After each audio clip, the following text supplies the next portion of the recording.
ప్రేక్షకులకందరికీ మీ స్వామి వెంకటేష్ నమస్కారం. ఈరోజు అందించబోతున్న వీడియో మన ఇంటి నడకలు ఎటువైపు, ఉచ్చ స్థానాల వైపా నీచ స్థానాల వైపా. ఎప్పుడైనా సరే ఒక ఇంటి నడకలు ఉచ్చ స్థానాల వైపు ఉండే విధంగా జాగ్రత్తగా చూసుకోవాల్సి ఉంటుంది. అది గ్రౌండ్ ఫ్లోర్ నడకలైనా సరే, ఫస్ట్ ఫ్లోర్ నడకలైనా సరే, 1-2 తూర్లు మనం ఆలోచన చేసుకొని మన నడకలు కొనసాగించినట్లయితే మన పనులు అన్నీ కూడా దిగ్విజయంగా కొనసాగుతాయి. ఎందుకు ఈ విషయం చెబుతున్నానంటే, మనం ఎప్పుడైతే నెగిటివ్ ప్లేస్లోంచి వెళ్ళడం మొదలు పెడతామో అప్పుడు మనం అనుకున్న పనులకు అన్నింటికీ కూడా తీవ్రమైన ఆటంకాలు గురి కావడానికి ఎక్కువ ఆస్కారం ఉంది. అందుకే మన ఇంటికే కాదు, ఏ ఫ్యాక్టరీలకు కానీ, ఏ షాపింగ్ మాల్స్కి కానీ ఎప్పుడైనా మన నడకలు అనేటువంటివి ప్రధానం. మన నడకలు కరెక్ట్గా ఉన్నప్పుడు మన పనులు ఏవైనా సరే అడ్డంకులు లేకుండా ముందుకు వెళ్ళడానికి ఆస్కారం ఎక్కువగా ఉంది. కాబట్టి ఖచ్చితంగా మన ఇంటి నడకలు అనేటువంటివి క్లారిటీగా ఉచ్చ స్థానాల వైపే, నీచ స్థానాల వైపు పడకుండా ఉచ్చ స్థానాల వైపు మాత్రమే పడవలసి ఉంటుంది. కాబట్టి ఈ వీడియో ద్వారా మీకు పూర్తి వివరాలు అందజేసే ప్రయత్నం చేస్తాను. అందరికీ కూడా ఈ సబ్జెక్టు మీద పూర్తి నాలెడ్జ్ కలగాలనే నేను ఈ వీడియో చేయడం జరుగుతూ ఉంది. కాబట్టి ఒకసారి మీరు గమనించండి, ఒక ఇంటి కాంపౌండ్ వాల్ ఈ విధంగా ఉన్నట్లయితే, ఈ ఇంటికి ఈ విధంగా ఒక ఇల్లు ఉంది అనుకున్నాం. అప్పటికి ఇది నార్త్, ఈస్టు, సౌత్, వెస్టు. మన ఇంటి నడకలు ఏ విధంగా ఉండాలనే విషయాన్ని పరిగణలోకి తీసుకుంటే, ముఖ్యంగా మనము ఈ ఇంటిని 4 సమభాగాలు చేసుకున్నట్లయితే ఇందులో 4 ఉచ్చ నడకలు, అంటే 4 ఉచ్చ స్థానాలు, 4 నీచ స్థానాలు ఉంటాయి. కాబట్టి ఇందులో ఉచ్చ నీచాలు ఏవి అనేవి ముందుగా మనం తెలుసుకుంటే, చూడండి, ఉత్తర ఈశాన్యము ఉచ్చస్థానం అవుతుంది. అదేవిధంగా తూర్పు ఈశాన్యము ఉచ్చస్థానం అవుతుంది. అదేవిధంగా దక్షిణం వైపు దక్షిణ ఆగ్నేయము, పడమర వైపు పడమర వాయువ్యము. ఈ 4 ఉచ్చస్థానాలు ఉంటాయి. ఎప్పటికైనా ఒక ఇంటికి వాస్తుకు అనుగుణంగా కట్టుకున్నామంటే ఈ ఉచ్చస్థానాలలో మాత్రమే మన నడకలు ఉండే విధంగా చూసుకోవాల్సి ఉంటుంది. ఇప్పుడు నీచ స్థానాలు కూడా మనం చూసుకున్నట్లయితే, చూడండి, ఉత్తర వాయువ్యము, తూర్పు ఆగ్నేయము, దక్షిణ నైరుతి, పడమర నైరుతి, ఇవి నీచ స్థానాలు అవుతాయి. ఎప్పుడైనా సరే మన ఇంటికి కొందరు ఏం జరుగుతూ ఉందంటే, ఈ మధ్య దక్షిణం ద్వారము, అంటే దక్షిణం రోడ్డు ఉన్నవారు తూర్పు వైపు కానీ ఉత్తరం వైపు కానీ ద్వారాలు పెట్టడం జరుగుతూ ఉంది. అదేవిధంగా పడమర రోడ్డు ఉన్నవారు కూడా చాలామంది తూర్పు వైపు కానీ పడమర వైపు కానీ ద్వారాలు పెట్టడంతో వారి నడకలు నీచ స్థానాలలో పడేదానికి ఎక్కువ ఆస్కారం ఉంది. ఖచ్చితంగా మన ఇంటికి రోడ్డు ఏ దిశలో ఉంటే ఆ దిశకు ఖచ్చితంగా ఒక ప్రధాన ద్వారం పెట్టుకోవలసిందిగా నేను తెలియజేస్తూ ఉన్నాను.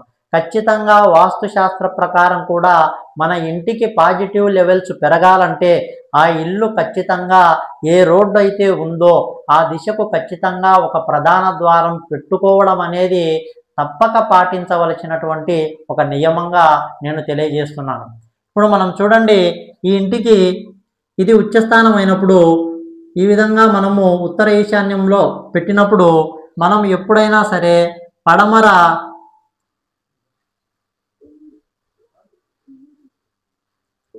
ఈ విధంగా ఉన్నప్పుడు ఉత్తరం, అంటే దక్షిణం రోడ్డు ఉన్నవారు ఉదాహరణగా ఉత్తరం వైపు వాళ్ళు ప్రధాన ద్వారం ఇచ్చారనుకుందాం. వారి నడక ఎప్పుడైనా సరే చూడండి, ఈ విధంగా వెళ్ళి ఇక్కడ నుంచి వచ్చి, ఇక్కడ నుంచి అంటే ఉత్తరం వైపు నుంచి పడమర వైపు వచ్చి, పడమర వైపు నుంచి దక్షిణం వైపు దక్షిణ నైరుతి నడక ఎప్పుడైతే వారు కొనసాగిస్తారో వారి పనులు అన్నింటికీ కూడా ఆటంకాలు ఖచ్చితంగా ఎదురవుతాయి. ఎప్పుడైతే చూడండి వారి నడకలు ఇక్కడ నుంచి తూర్పు వైపు వెళ్ళి ఇలా దక్షిణం వైపు, అంటే దక్షిణ ఆగ్నేయం వైపు ఇలా ఉచ్చస్థాన నడకలు ఎప్పుడైతే ఏర్పడతాయో వారికి అన్ని జయాలే కలుగుతాయి. ఎట్టి పరిస్థితుల్లో ఇబ్బందులు కలగవు. ఖచ్చితంగా ఇలా, అంటే పడమర రోడ్డు ఉన్నవారు పడమర వాయువ్యం నుంచి దక్షిణం రోడ్డు ఉన్నవారు దక్షిణ ఆగ్నేయం నుంచి మాత్రమే ఉచ్చనడకలు కొనసాగించవలసి ఉంటుంది. అదేవిధంగా చూడండి, తూర్పు వైపు గేటు ఉంటుంది అనుకుందాం. ఇలా ఎప్పుడూ కూడా ఇది నీచ స్థానం అవుతుంది. అంటే తూర్పు వైపు ఇల్లు ఉన్నవారు తూర్పు ఆగ్నేయం నుంచి ఈ విధంగా తూర్పు ఈశాన్యంలో కనుక వారికి ప్రధాన ద్వారం ఉన్నట్లయితే ఈ విధంగా వెళ్ళి ఇక్కడ నుంచి నడకలు ఎప్పుడూ కూడా మంచివి కావు. అంటే తూర్పు వైపు నుంచి దక్షిణం వైపు తిరిగి ఇలా తూర్పు ఆగ్నేయం నుంచి బయటికి వెళ్ళినప్పుడు ఇది నీచ నడకలు అవుతాయి. అదేవిధంగా ఉత్తరం వైపు ఉత్తర ఈశాన్యంలో ప్రధాన ద్వారం ఉన్నవారు ఖచ్చితంగా నీచ నడకలు అనేటువంటివి ఇలా ఉత్తర వాయువ్యం నడకలు అవుతాయి. ఇలా వెళ్ళి ఇలా వాయువ్యం నుంచి బయటికి రావడము ఎట్టి పరిస్థితుల్లో అది మంచిది కాదు. ఆ ఇంటికి అది ఉత్తమంగా ఉండదు. కాబట్టి మీరు జాగ్రత్తగా చూడండి. ఉచ్చ నడకలు అనేటువంటివి ఎప్పుడైనా సరే ఇలా ఉచ్చ స్థానాల నుంచి, అంటే మన కాంపౌండ్ వాళ్ళకు ఇలా ఉత్తరం వైపు ప్రధాన ద్వారం ఉన్నవారు ఖచ్చితంగా పాటించవలసినటువంటి ఇంకొక నియమము, ప్రధాన ద్వారం ఎటువైపు ఉంటే అటు సైడ్ కంపల్సరీ ఒక గేటు పెట్టుకోవాల్సి ఉంటుంది. అంటే ప్రధాన ద్వారానికి ఎదురుగా ఒక గేటు ఖచ్చితంగా ఉండి తీరవలసినటువంటి ఒక నియమం. కాబట్టి ఇలా ఉన్నప్పుడు ఇలా స్ట్రైట్గా వెళ్ళి ఉత్తరం వైపు ఉత్తర ఈశాన్యం నుంచి బయటికి వెళ్ళినా సరే అది ఉచ్చనడక అవుతుంది. ఇలా తూర్పు వైపు ఉన్నవారు తూర్పు ఈశాన్యం నుంచి ఈ విధంగా వచ్చి తూర్పు ఈశాన్యం నుంచి మనం వెళ్ళినా కూడా ఇది ఉచ్చనడకలే అవుతాయి. ఎట్టి పరిస్థితుల్లో మీరు గమనించండి, ఇలా దక్షిణ నైరుతి నడక కానీ, ఇలా పడమర నైరుతి నడక కానీ, లేదా ఇలా ఉత్తర వాయువ్య నడక కానీ, లేదా తూర్పు ఆగ్నేయ నడక కానీ ఎప్పుడూ కూడా ఇవి నీచ స్థానాలే అవుతాయి. ఖచ్చితంగా ఎటువైపు రోడ్డు ఉంటే అటు సైడుకు మనం కంపల్సరీ ఒక ప్రధాన ద్వారం ఇచ్చి అక్కడ ఎదురుగా ఒక గేటు ఇవ్వవలసి ఉంటుంది. దక్షిణం వైపు అయినా సరే లేదా పడమర వాయువ్యంలో మనకు ప్రధాన ద్వారం ఉన్నప్పుడు ద్వారానికి ఎదురుగా ఖచ్చితంగా ఒక గేటు ఇచ్చి తీరవలసిందే. ఎటువైపు మనకు రోడ్డు ఉంటే అటు సైడు ఒక ద్వారం ఖచ్చితంగా పెట్టవలసిన నియమము వాస్తుశాస్త్రంలో ఉంది. కాబట్టి మనం దీన్ని పరిగణలోకి తీసుకొని మన నడకలు ఎప్పుడైనా సరే ఉచ్చస్థానాల వైపు మాత్రమే ఉండే విధంగా చూసుకోవాలి. అదేవిధంగా మీకు ఇంకా కాస్త క్లారిటీగా చెప్పే ప్రయత్నం చేస్తాను చూడండి.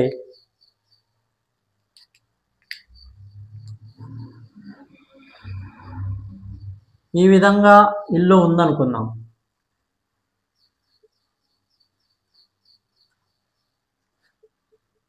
తూర్పు, సౌత్, వెస్ట్ ఈ విధంగా ఉన్నప్పుడు మన నడక అనేటువంటిది తూర్పు ఫేస్ ఉన్నవారు తూర్పు ఈశాన్యంలో పెట్టుకొని ఇలా తూర్పు ఈశాన్యంలో ప్రధాన గేటు ఇచ్చుకోవాల్సి ఉంటుంది. ఇది ఉచ్చనడక అవుతుంది. ప్రధాన ద్వారానికి ఎదురుగా మరొక గేటు పెట్టుకోవాల్సి ఉంటుంది. అదే ఉత్తరం వైపు ఉన్నవారు ఇలా ఉత్తర ఈశాన్యం వైపు పెట్టుకొని ఇలా ఉత్తర ఈశాన్యంలో ఒక గేటు, ప్రధాన ద్వారానికి మరొక గేటు ఇచ్చుకోవాల్సి ఉంటుంది.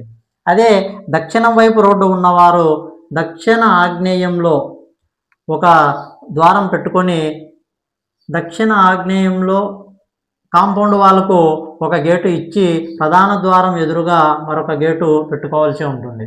అదేవిధంగా చూడండి, పడమర రోడ్డు ఉన్నవారు పడమర వాయువ్యంలో ఒక ద్వారం ఇచ్చినప్పుడు పడమర వాయువ్యంలో అంటే ఇటు సైడు ఒక గేటు ఇచ్చి ద్వారానికి ఎదురుగా మరొక గేటు ఖచ్చితంగా కంపల్సరీ పెట్టుకోవాల్సి ఉంటుంది. ఇలా ఉన్నవారు చూడండి, ఈ విధంగా ఉన్నప్పుడు ఇవి అన్నీ కూడా ఉచ్చనడకలే అవుతాయి. గ్రౌండ్ ఫ్లోర్ గురించి చెప్పుకోవడం జరిగింది. ఇప్పుడు G+1 ఒకవేళ G+1 కానీ లేదా అపార్ట్మెంట్లో ఫ్లాట్ల పరిస్థితి కానీ ఏ విధంగా ఉంటాయి, ఏ విధంగా ఉంటే నడకలు బాగుంటాయి అనే విషయాన్ని మనం చెప్దాం.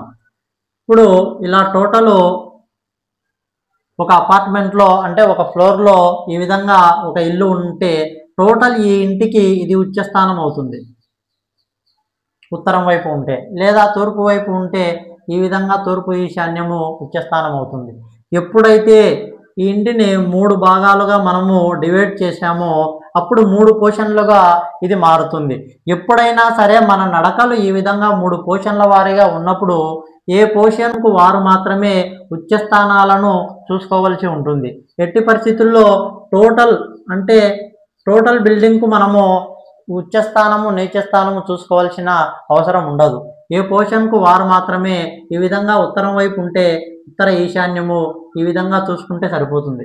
ఇలా టోటల్ ఎప్పుడైనా సరే ఈ విధంగా పోర్షన్లే లేకుండా అంతా ఒకటే అయినప్పుడు ఇది మనకేమవుతుంది, ఉత్తర వాయువ్య నడక అవుతుంది.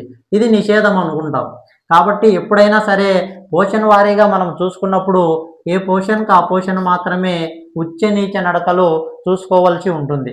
కాబట్టి ఎట్టి పరిస్థితుల్లో అయినా సరే మనము ఇలా ఉచ్చ స్థానాల వైపు తూర్పు ఉన్నవారు అంటే పై అంతస్తు నుంచి కిందికి మనం దిగి మన కాంపౌండ్ వాళ్ళు దాటి వెళ్ళేటప్పుడు ఖచ్చితంగా మన నడకలు ఉచ్చస్థానాల వైపు మాత్రమే ఉండవలసి ఉంటుంది. అంటే మనకు ఇండిపెండెన్స్ హౌస్కే కాదు, ఏవైనా సరే G+కు ఏవైనా సరే G+1 ఉన్నా 2 ఉన్నా 3 ఉన్నా ఏవైనా సరే మనము మన నడకలు ఉచ్చస్థానాల వైపు ఉన్నప్పుడు మాత్రమే మనకు అన్ని విధాలుగా మనం అనుకున్న పనులు కొనసాగుతాయని తెలియజేయడం జరుగుతుంది.